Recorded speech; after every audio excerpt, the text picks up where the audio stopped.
Cadillac, for many, has been the car that dreams are made of. It stood for luxury and speed.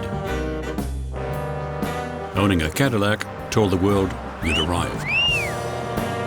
It became the car for wealthy socialites and the movers and shakers. Cadillac turned heads and melted hearts. It became an icon of America.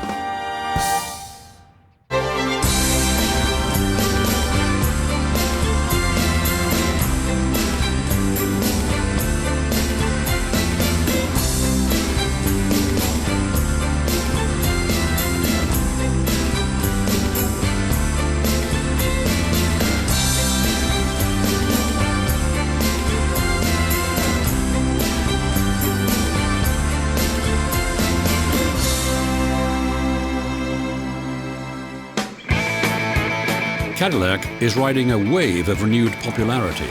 Its sales mushroomed as its edgy new vehicles caught on with buyers. Hip-hop artists flocked to its oversized SUV, the Escalade. Suddenly, General Motors' aging luxury brand had street cred. It had been said that the typical Cadillac owner was between 65 and dead. But as rap stars were joined by suburbanites taking advantage of a tax break that allowed them to write off the purchase price of this monster hauler, things started to look younger. This re-energized brand perked up and went on the attack. Its coming out party at the 2003 Detroit Auto Show created a buzz when the 1,000-horsepower Cadillac 16 concept car rolled out onto the stage. Its presence screamed, "We're back." The showrooms were filled with sporty BMW fighting sedans, and these cars started to make believers out of those who had never considered owning a Cadillac. To keep the pressure up, Cadillac unleashed the XLR, built alongside the Corvette. It looked like Cadillac might once again be called the king of the road. To understand Cadillac's long journey back, we need to go back to the beginning. The auto industry was bursting with ideas in the early years of the 20th century. It seemed that everyone had a new car in development. It was similar to the dot-com boom of later years. Most of these cars were expensive, and most weren't very good. A big problem was that there were no standards for making all the parts that went into a car. As a result, things just didn't fit from one car to the next. Building cars was a gamble. This made any form of quality control impossible. It also kept mass production from developing. Henry Leland had an idea. He'd worked for the gunmaker, Colt, and seen how it made all the pieces fit together, time after time. He started to use these techniques in his work for the fledgling automakers. Oldsmobile heard of his reputation for precision. In 1901, Ransom Olds asked Leland to build a better engine for his curved dash Old. These were the leading seller at the time. Leland's attention to precision gave his engines 27% more horsepower than those built by other suppliers. While Olds didn't use the Leland engine, it demonstrated his work.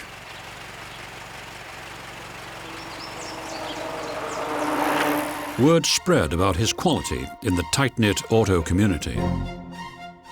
Leland met with Henry Ford's investors. They were losing patience with Ford and looking for someone to take over. They'd backed Ford in the Detroit Automobile Company. They wanted to build cars for the rich. Like most people, they wanted to go where they thought the money was. Ford had other ideas. He thought a low-priced car for the masses was the way to go. The money people thought he'd lost his mind and went shopping for a replacement. This was the conventional wisdom. Cars were luxury items that were expensive to build and costly to own. Ford was out at the Detroit Auto Company, and Leland was in. While Leland was happy to concentrate on catering to the carriage trade, he didn't think Ford was completely wrong about mass production. He just wanted to build a lot of cars for the rich, not the masses.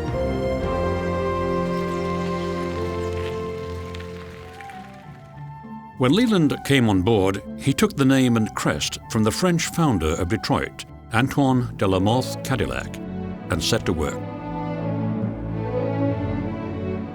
His Cadillac Automobile Company had a single-cylinder vehicle with good clearance that helped it to navigate the era's rutted road.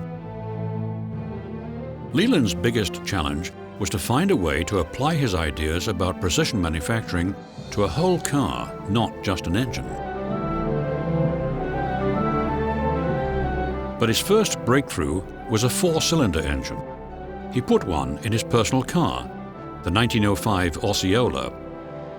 Leland was tall, and the Osceola had a custom body designed for him. It was the first car with a fully enclosed passenger compartment. While the new engine was a technological success, he was still perfecting his precision manufacturing ideas. He felt that if he could find a way to get all the parts to match from car to car, his vehicles would stand out in the marketplace. A standard for measurement was the key. The Johansson gauge blocks gave him the answer. He bought this box of gauges from a Swedish company and used them to make all of his tooling conform to a standard set of measurements. The accuracy made possible by the blocks made interchangeable parts a reality. High-quality mass production was the next step. England's Royal Automobile Club tested his precision-built cars and awarded him the Dewar's Cup. The cars became known as the standard of the world. As Cadillac sales grew, the founder of General Motors, Billy Durant, sought to put the luxury brand in his shopping cart. He offered Cadillac's investors over $5 million for the company and took it away. Leland stayed on and started to find that being part of a larger organization gave him the capital to innovate. One of the biggest stumbling blocks to making automobiles more popular was finding a way to eliminate the crank. People got hurt, some even died, when the car backfired and the crank twisted out of their hands. In the best case, hand cranking was hard work. Leland approached Charles Kettering and asked him for help. Kettering had perfected a spring mechanism for opening the drawer on cash registers. He thought a modified version would work as a starter on a car. It did. In 1912, Kettering's self-starter became standard equipment on all Cadillacs. Within a few years, almost all American cars had the Kettering electric starter. World War I changed Leland's priorities. He knew that aviation was going to play a large part in this conflict and thought the company should build airplane engines. Durant was a pacifist and didn't want anything to do with the plan. Leland quit Cadillac and started a new company to build Liberty Aero engines. The engines were built too late to see combat, but Leland was free to start Cadillac's rival, Lincoln. When the war ended, Cadillac was ready to build cars for the returning soldiers. After a brief post-war recession, the economy started to boom. Many people became flush with new money made in the stock market, real estate, or the movies. Designing custom bodies for rich people's cars, like this Pierce Arrow with a body by Harley Earl, was a growth industry. Cadillac noticed that Earl was building quite a business out in California. GM's chairman, Alfred P. Sloan, thought it would be a good idea to have someone with Earl's flair working directly for General Motors. He sent Cadillac's president, Lawrence Fisher, out to California to meet Earl. Fisher convinced him to design a roadster for Cadillac that became known as the LaSalle. The 1927 LaSalle was inspired by the European luxury car, the Hispano-Suiza. Its classic proportions were a hit, and Sloan asked Earl to become the first stylist to work for a major manufacturer. Leaving sunny California was hard, but Earl went to Detroit and changed the automobile industry forever.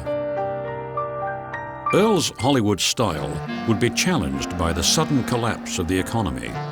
Earl's old hometown trade paper, Daily Variety, described it best: Wall Street lays an egg. In October of 1929, the economy unraveled.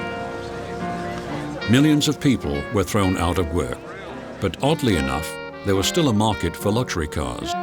The rich had money. Auburn, Cord, Duesenberg and others produced the most powerful and stunning cars ever created. It was a golden era for custom-built cars. These were the kings of the classic car age. Cadillac created a V12 and then a V16 engine to power its luxurious land yachts. The V16 was the world's largest automobile engine. It was beautifully styled and had advanced features like an oil filter and air cleaner. This powerful beauty weighed in at 1,500 pounds, about 1,000 pounds more than a modern engine. It was an immediate hit and found its way into the top-of-the-line Cadillacs. This 1931 Satan Red Sport Phaeton from the Cadillac Museum is one of the finest examples of custom-bodied Cadillac. The V16 engine gave the car a top speed of over 95 miles per hour and showed the world that Cadillac could compete in the upper end of the luxury trade.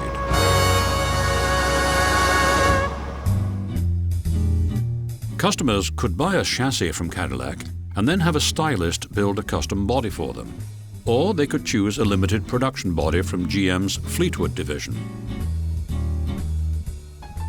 It was a time when the only limitation was one's imagination. This 1937 V16 powered Cadillac was built for a Swiss playboy. He wanted a streamlined car to drive to his favorite haunts along the Riviera. It caused a sensation.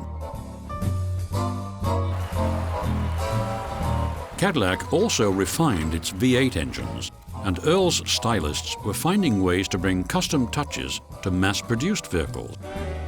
This was the death knell for the custom coach builders. Even the very rich decided to save money and buy mass-produced luxury that was often better built.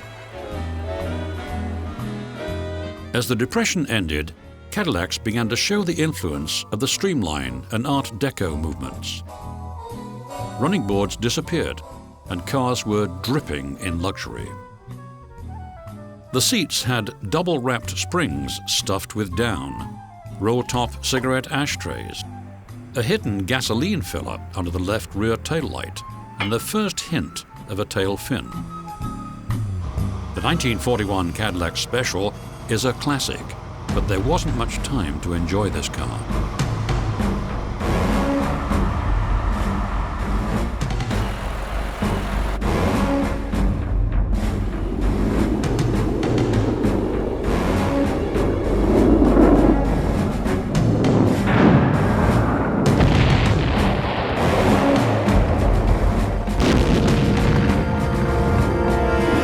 World War II turned the world upside down.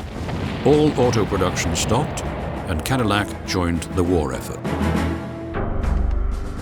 Cadillac turned to building tanks. Its rugged V8 engines and automatic transmissions impressed the Army. They were fast and reliable, and soldiers were familiar with them. Many had been mechanics before the war and knew how to repair them. This kept the mechanized army on the move. When the war ended in August of 1945, Cadillac scrambled to return to making cars.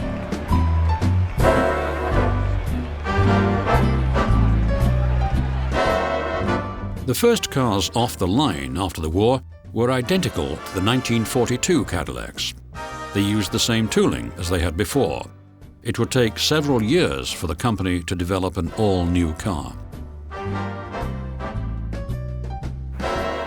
Earl's stylists tried out several prototypes. The winner was inspired by the Lockheed P-38 fighter. Earl loved the jet age, and he loved the plane's tail fin. The fin wars had just begun. Cadillac kept one step ahead of the competition when it introduced a new high-compression V8, air conditioning, and fully automatic transmission. General Motors' vaults were bursting with money, and no other luxury car maker could keep up with Cadillac. Millionaire sportsman Briggs Cunningham hoped that no one could keep up with his Cadillacs. He took two of the new V8 engine-powered cars to race at Le Mans in 1950. The French dubbed one of the massive cars Le Monster, or the Monster. This car was fitted with an aerodynamic body designed by an engineer at Grumman. The other was a stock coupe. The two cars came in 10th and 11th overall. Not a bad finish, but Cunningham decided he'd return with a sports car of his own design the next year. Cadillac wasn't a winner on the track, but it was beating the competition in the showroom. Packard didn't have the money to keep up and started to decline. Lincoln was hobbled by the financial mess at its parent company, Ford. Cadillac took advantage of its position and turned out cars with more power and options than ever seen before. It offered a 210 horsepower V8 with a 4-barrel carburetor and dual exhaust, all to move a massive and impressive body. The 1953 Cadillacs sold more than twice as many cars as Lincoln. Riding on the publicity of Cunningham's racing effort, Cadillac showed off its Le Mans concept car in 1954. It boasted a more powerful V8 wrapped in a ground-hugging body. Lincoln's designers took notice and planned a response. The Lincoln Mark II was their attempt to show the world that they could still compete. These low-volume cars cost $10,000 in 1956. A valiant effort, but not enough to break Cadillac's leadership grip. Cadillac was selling over 140,000 cars a year by 1955. Lincoln came in second at 35,000. It was the car for enjoying the good life. Cadillac's designers knew how to snare the American male. The car's bumpers sported well-endowed rocket-shaped features, affectionately dubbed Dagmars, after a buxom TV actress. But it was the rear of the car that would ignite the next automotive craze. Chrysler co-opted Cadillac's fins with its forward look. By 1957, bigger fins were better.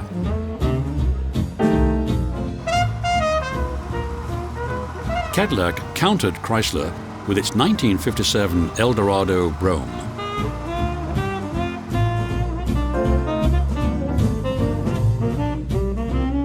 It spent $27,000 each for these big-finned image cars. They sold them for a little over $13,000. The cars were crammed full of the latest technology and styling features. 2-position memory seats, electric window vents, an automatic trunk opener, and the first transistor radio in a car. Women had built-in lipstick holders and a vanity kit, complete with a customized atomizer of arpège perfume. Cadillac sold only 457 of these hand-built cars. They called it the car for those who could afford tomorrow's car today. Today, they're worth between $30,000 and $40,000. Cadillac's show cars were even more over the top. The real wow was about to come. In 1959, a bigger engine, better shock absorbers, and improved power steering were touted as sales features.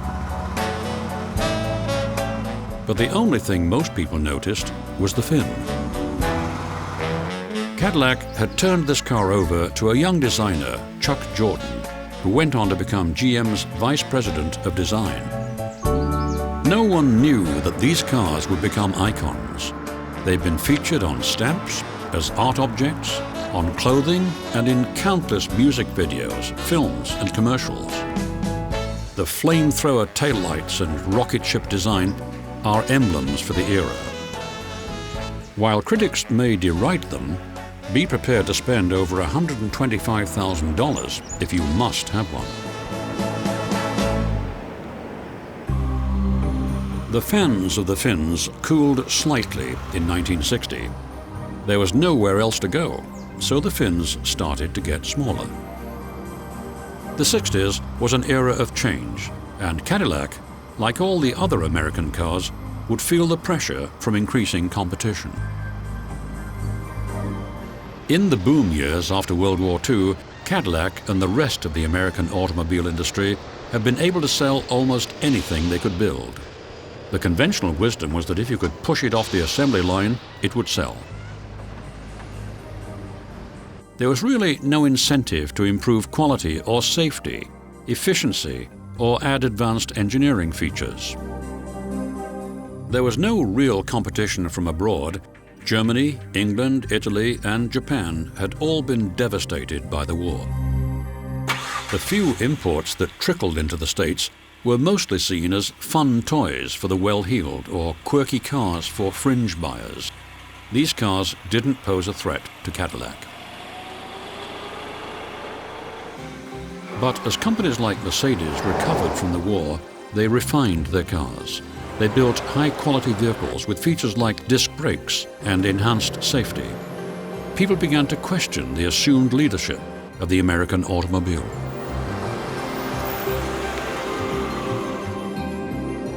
Sales continued to grow throughout the decade. By the 1970s, Cadillac was selling over 200,000 cars a year. It had come a long way since that first car rolled out in 1903, but the challenges of the outside world would finally force Cadillac to change. The Organization of Petroleum Exporting States, or OPEC, turned off the oil spigot, and gas lines sprouted up all over America. The government imposed new fuel efficiency, environmental, and safety regulations that forced the automakers to rethink what they made. Suddenly, the pressure was on to downsize. The newer, smaller cars turned off their older traditional buyers and never caught on with younger people who turned to BMW, Mercedes, and eventually the Japanese. A series of ill-fated cars like the Cimarron and the Alante further eroded the Cadillac image. Oddly enough, it was a truck-like vehicle that started to show that the company still had promise. The Escalade was a luxury version of the SUVs originally built for General Motors' other divisions. While some derided the gigantic SUVs, the success of the Escalade was one of the first indications that Cadillac had found a way to reach younger buyers. Finally, they had something to brag about. Other new vehicles followed, and it looked like Cadillac was regaining its confidence. There's still a long way to go before Cadillac can once again claim to be the standard of the world, but with any luck, it's on its way.